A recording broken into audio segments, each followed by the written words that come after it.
भारत माता की। भारत माता की। भारत माता की। महाराष्ट्र के लोकप्रिय मुख्यमंत्री एकनाथ शिंदे जी, केंद्रीय मंत्रिमंडल के मेरे साथी अनुराग ठाकुर, भारती पवार, निशित प्रामाणिक, महाराष्ट्र के डिप्टी सीएम देवेंद्र फडणवीस, अजित पवार जी, सरकार के अन्य मंत्रीगण, अन्य महानुभाव और मेरे युवा साथियों, आज का ये दिन भारत की युवा शक्ति का दिन है। ये दिन उस महापुरुष को समर्पित है जिसने गुलामी के कालखंड में भारत को नई ऊर्जा से भर दिया था। ये मेरा सौभाग्य है कि स्वामी विवेकानंद की जयंती पर मैं आप सब नौजवानों के बीच नासिक में हूं। मैं आप सभी को राष्ट्रीय युवा दिवस की शुभकामनाएं देता हूं। आज ही भारत की नारी शक्ति की प्रतीक राजमाता जिजाऊ मां साहब की भी जन्म जयंती है। राजमाता जिजाऊ मांसाहेब यांच्या जयंतीदिनी त्यांना वंदन करण्यासाठी मला महाराष्ट्राच्या वीरभूमीत येण्याची संधी मिळाली, याचा मला अतिशय आनंद आहे। मी त्यांना कोटी कोटी वंदन करतो। साथियों, ये केवल एक संयोग नहीं है कि भारत की अनेक महान विभूतियों का संबंध महाराष्ट्र की धरती से रहा है। ये इस पुण्य भूमि का, इस वीर भूमि का और इस तपोभूमि का प्रभाव है।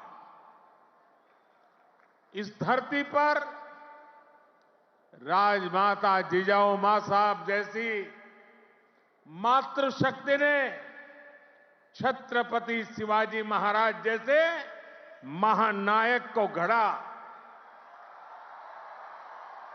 इसी धरती ने देवी अहल्याबाई होलकर, रमाबाई अंबेडकर जैसी महान नारियां हमें दी। इसी धरती ने लोकमान्य तिलक, वीर सावरकर, आनंद कन्हेरे, दादा साहब पोटनीस, चाफेकर बंधु जैसे अनेक सपूत हमें दिए। नासिक पंचवटी की इस भूमि में प्रभु श्री राम ने काफी समय बिताया था। मैं आज इस भूमि को भी नमन करता हूं, श्रद्धापूर्वक प्रणाम करता हूं। मैंने आह्वान किया था कि जनवरी तक हम सभी 22 जनवरी तक हम सभी देश के तीर्थ स्थानों की, मंदिरों की साफ सफाई करें स्वच्छता का अभियान चलाएं। आज मुझे कालाराम मंदिर में दर्शन करने का, मंदिर परिसर में सफाई करने का सौभाग्य मिला है।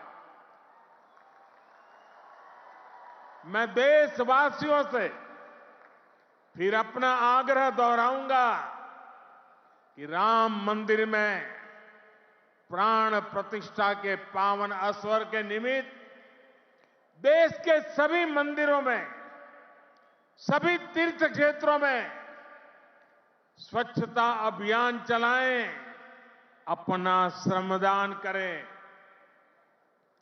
मेरे युवा साथियों, हमारे देश के ऋषियों, मुनियों, संतों से लेकर सामान्य मानवी तक सभी ने हमेशा युवा शक्ति को सर्वोपरि रखा है। श्री अरविंदो कहते थे कि अगर भारत को अपने लक्ष्य पूरे करने हैं तो भारत के युवाओं को एक स्वतंत्र सोच के साथ आगे बढ़ना होगा। स्वामी विवेकानंद जी भी कहते थे, भारत की उम्मीदें भारत के युवाओं के चरित्र, उनकी प्रतिबद्धता पर टिकी है, उनकी बौद्धिकता पर टिकी है। श्री अरविंदो स्वामी विवेकानंद का ये मार्गदर्शन आज 2024 में भारत के युवा के लिए बहुत बड़ी प्रेरणा है। आज भारत दुनिया की टॉप 5 इकोनॉमी में आया है।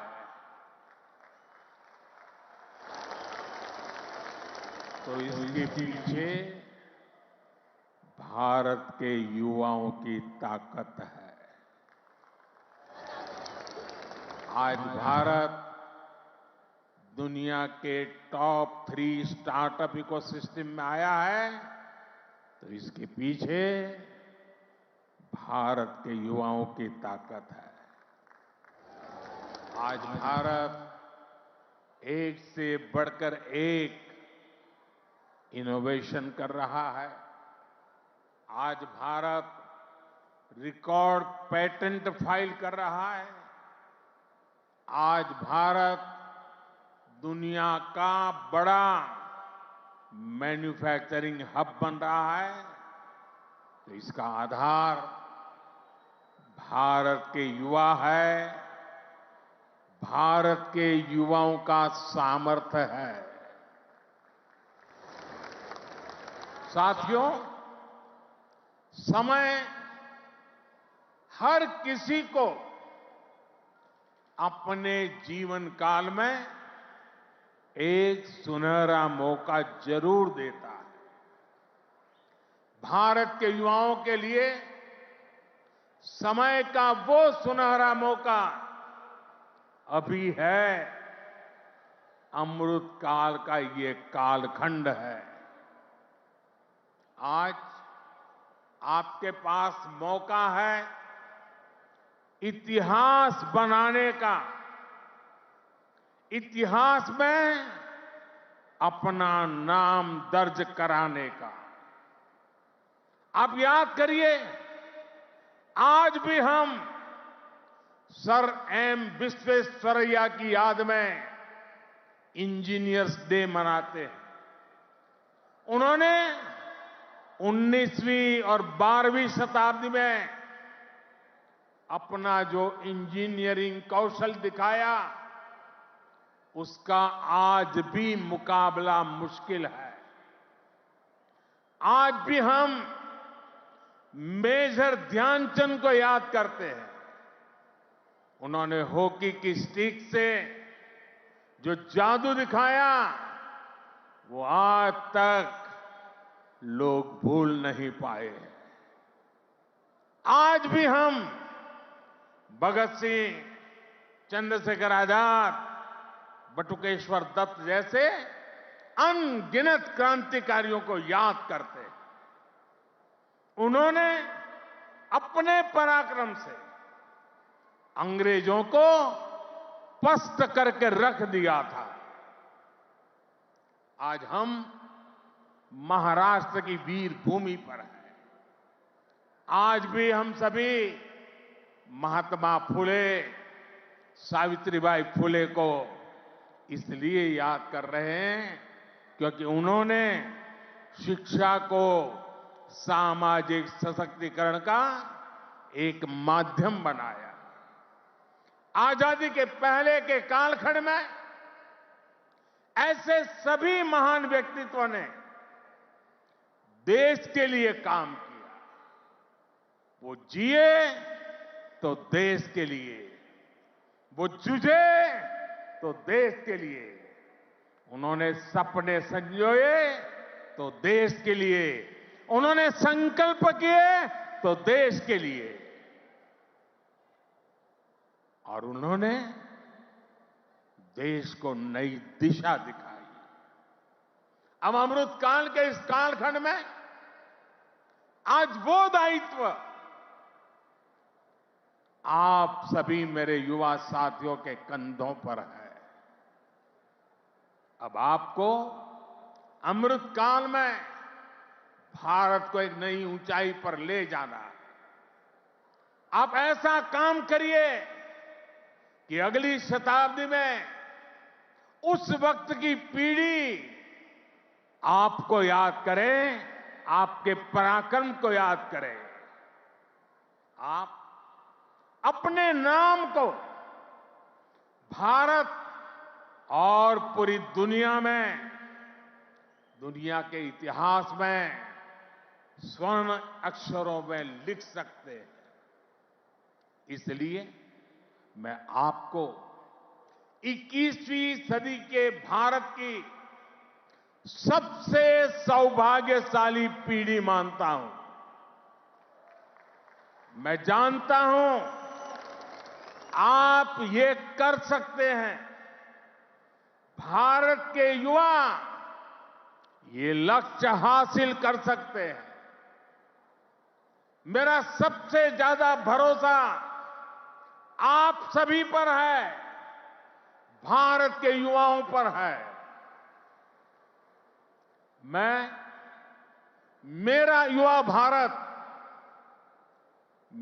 युवा भारत संगठन से जिस तेजी के साथ देश के कोने कोने में युवा जुड़ रहे हैं, उससे भी बहुत उत्साहित हूं। मेरा युवा भारत, माय भारत संगठन की स्थापना के बाद ये पहला युवा दिवस है। अभी संगठन को बने 75 दिन भी पूरे नहीं हुए हैं और 1 करोड़ 10 लाख के आसपास युवा इसमें अपना नाम रजिस्टर करा चुके हैं।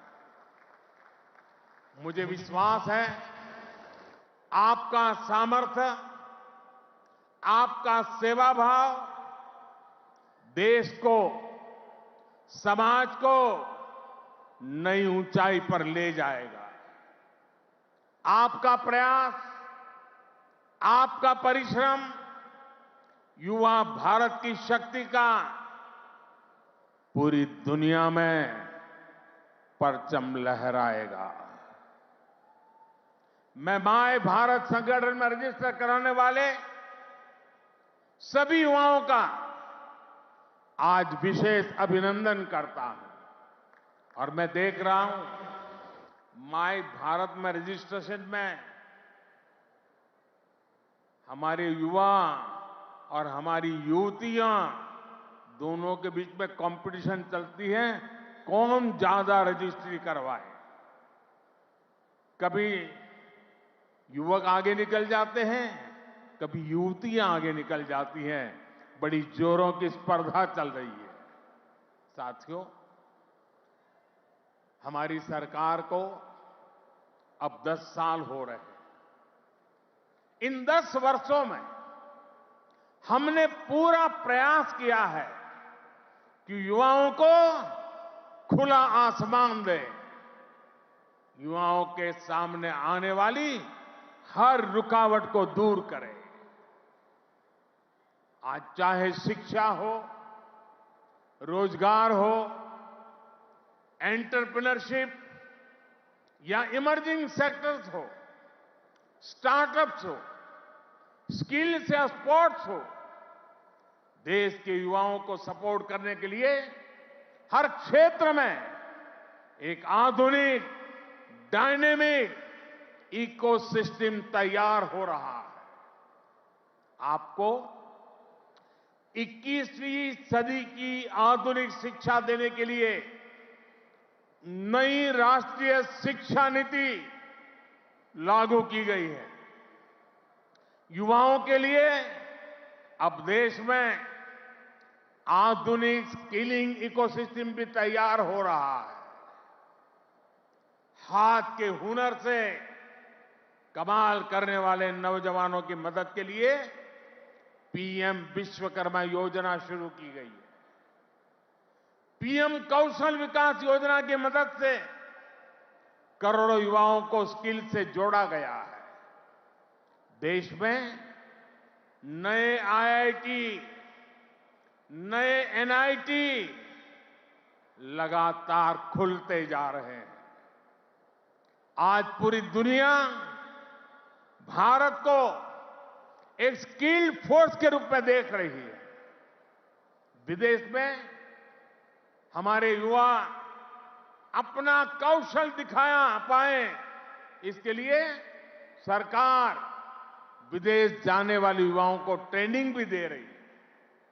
France, Germany, UK, Australia, Italy, Austria जैसे अनेक देशों के साथ सरकार ने जो मोबिलिटी समझौते किए हैं, उसका बड़ा लाभ हमारे युवाओं को मिलेगा। साथियों, युवाओं के लिए नए अवसरों का आसमान खोला जाए, सरकार इसके लिए हर क्षेत्र में पूरी शक्ति से काम कर रही है। देश में ड्रोन सेक्टर के लिए नियम सरल बनाए गए हैं। सरकार आज एनिमेशन, विजुअल इफेक्ट्स, गेमिंग और कॉमिक सेक्टर्स को प्रमोट कर रही है। एटॉमिक सेक्टर, स्पेस और मैपिंग सेक्टर को भी खोला गया है।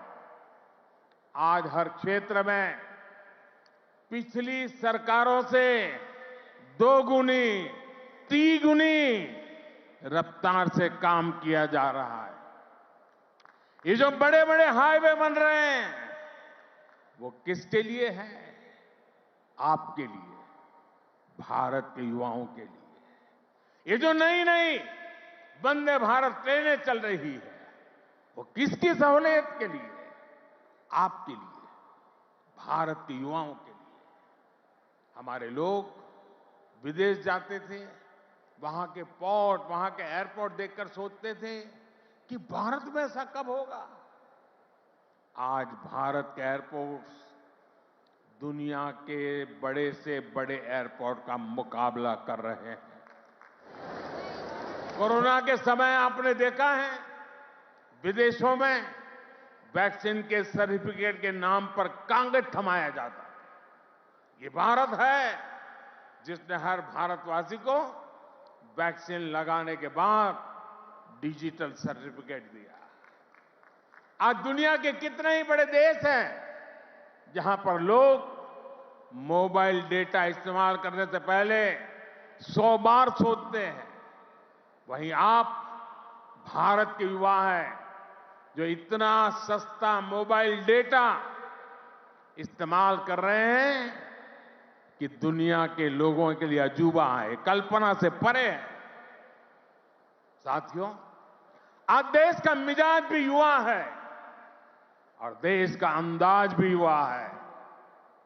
और जो युवा होता है वो पीछे नहीं छोड़ता, पीछे नहीं चलता, वो स्वयं लीड करता है। इसलिए आज टेक्नोलॉजी की फील्ड में भी भारत फ्रंट से लीड कर रहा है। चंद्रयान और आदित्य L1 उसकी सफलता हमारी आंखों के सामने है। Made in India INS Vikrant जब समंदर की लहरों से टकराता है तो हम सभी का सीना चौड़ा हो जाता है। जब लाल किले से मेड इन इंडिया तोप गरजती है तो देश में एक नई चेतना जग जाती है। जब भारत में बना फाइटर प्लेन तेजस आसमान की ऊंचाई नापता है तो हम गर्व से भर जाते हैं। आज भारत में बड़े बड़े मॉल से लेकर छोटी छोटी दुकान तक हर तरफ UPI का इस्तेमाल हो रहा है और दुनिया हैरान है। अमृतकाल का आरंभ गौरव से भरा हुआ है। अब आप युवाओं को इस अमृतकाल में इससे भी आगे लेकर जाना है, विकसित राष्ट्र बनाना है। साथियों, आपके लिए ये समय सपनों को विस्तार देने का समय है। अब हमें केवल समस्याओं के समाधान नहीं खोजने हैं, हमें केवल चुनौतियों पर विजय नहीं पानी है, हमें खुद अपने लिए नए चैलेंजेस तय करने होंगे। हमने 5 ट्रिलियन इकोनॉमी का लक्ष्य सामने रखा है। हमें दुनिया की तीसरी सबसे बड़ी अर्थव्यवस्था बनना है। हमें आत्मनिर्भर भारत अभियान के सपने को सिद्धि देनी है। हमें सर्विसेज और IT सेक्टर की तरह भारत को विश्व का मैन्युफैक्चरिंग हब भी बनाना है। इन आकांक्षाओं के साथ साथ भविष्य के प्रति हमारी जिम्मेदारियां भी है। जलवायु परिवर्तन की चुनौती हो, प्राकृतिक खेती को बढ़ावा देना हो, हमें लक्ष्य बनाकर तय समय में इन्हें प्राप्त करना है। साथियों, अमृतकाल की आज की युवा पीढ़ी पर मेरे विश्वास की एक और वजह है और वो खास वजह है। इस कालखंड में देश में वो युवा पीढ़ी तैयार हो रही है जो गुलामी के दबाव और प्रभाव से पूरी तरह मुक्त है। इस पीढ़ी का युवा खुलकर कह रहा है, विकास भी और विरासत भी। ये लोग आयुर्वेद तो हमारे देश में योग हो या आयुर्वेद हो, हमेशा भारत के लिए एक पहचान के रूप में रहा है। लेकिन आजादी के बाद इन्हें ऐसे ही भुला दिया गया। आज दुनिया इन्हें स्वीकार कर रही है। आज भारत का युवा योग आयुर्वेद का ब्रांड एम्बेसडर बन रहा है। साथियों, आप अपने दादा दादी, अपने नाना नानी से पूछिएगा, वो आपको बताएंगे कि उनके दौर में रसोई में बाजरे की रोटी, कोदो, कुटकी, रागी, ज्वार यही तो हुआ करता था। लेकिन गुलामी की मानसिकता में इस अन्न को गरीबी के साथ जोड़ दिया गया, इन्हें रसोई से बाहर कर दिया गया। आज यही अन्न मिलेट्स के रूप में, सुपर फूड के रूप में वापस रसोई में पहुंच रहे हैं। सरकार ने इन मिलेट्स को, मोटे अनाज को श्री अन्न की नई पहचान दी है। अब आपको इन श्री अन्न का ब्रांड एम्बेसडर बनना है। श्री अन्न से आपकी सेहत भी सुधरेगी और देश के छोटे किसानों का भी भला होगा। साथियों, आखिर में एक बात राजनीति के माध्यम से देश की सेवा की भी करूंगा। मैं जब भी ग्लोबल लीडर्स या इनोवेटर से मिलता हूं तो उनमें मुझे एक अद्भुत आशा दिखती है। इस आशा की, इस आकांक्षा की एक वजह है डेमोक्रेसी, लोकतंत्र। भारत मदर ऑफ डेमोक्रेसी है, लोकतंत्र की जननी है। लोकतंत्र में युवाओं की भागीदारी जितनी अधिक होगी, राष्ट्र का भविष्य उतना ही बेहतर होगा। इस भागीदारी के कई तरीके हैं। अगर आप सक्रिय राजनीति में आते हैं तो आप परिवारवाद की राजनीति के प्रभाव को उतना ही कम करेंगे। आप जानते हैं कि परिवारवाद की राजनीति ने देश का कितना नुकसान किया है। लोकतंत्र में भागीदारी का एक और महत्वपूर्ण तरीका है कि आप अपनी राय वोट के जरिए जाहिर करें। आप में से बहुत से लोग ऐसे होंगे जो इस बार जीवन में पहली बार वोट डालेंगे। फर्स्ट टाइम वोटर्स हमारे लोकतंत्र में नई ऊर्जा और शक्ति ला सकते हैं। इसलिए वोट करने के लिए आपका नाम लिस्ट में आए, इसके लिए जल्दी से जल्दी सारी प्रक्रिया पूरी कर लीजिए। आपके पॉलिटिकल व्यूज से ज्यादा जरूरी है कि आप देश के भविष्य के लिए अपना वोट डालते हैं, अपनी भागीदारी कराते हैं। साथियों, अगले 25 वर्षों का ये अमृतकाल आपके लिए कर्तव्य काल भी है। जब आप अपने कर्तव्यों को सर्वोपरि रखेंगे तो समाज भी आगे बढ़ेगा, देश भी आगे बढ़ेगा। इसलिए आपको कुछ सूत्र याद रखने होंगे। जितना हो सके आप लोकल को, स्थानीय प्रोडक्ट को प्रमोट करिए। मेड इन इंडिया प्रोडक्ट का ही इस्तेमाल करिए। किसी भी तरह की ड्रग्स और नशे की लत से बिल्कुल दूर रहिए। इन्हें अपने जीवन से दूर रखिए।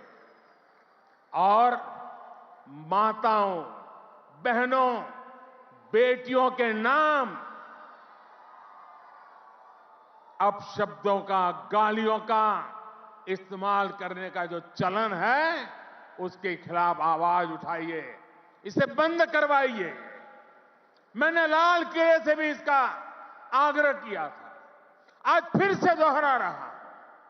साथियों, मुझे विश्वास है आप सब, हमारे देश का एक एक युवा अपने हर दायित्व को पूरी निष्ठा और सामर्थ्य से पूरा करेगा। सशक्त, समर्थ और सक्षम भारत के स्वप्न की सिद्धि को जो दीप हमने जलाया है, वो इसी अमृतकाल में अमर ज्योति बनकर विश्व को प्रदीप्त करेगा। इसी संकल्प के साथ आप सभी का बहुत बहुत धन्यवाद। भारत माता की दोनों मुट्ठी बंद करके पूरी ताकत से आप जिस राज्य से आए हैं वहां तक आपकी आवाज पहुंचनी चाहिए। भारत माता की, भारत माता की, भारत माता की, भारत माता की। वंदे वंदे वंदे वंदे वंदे वंदे वंदे वंदे वंदे। धन्यवाद।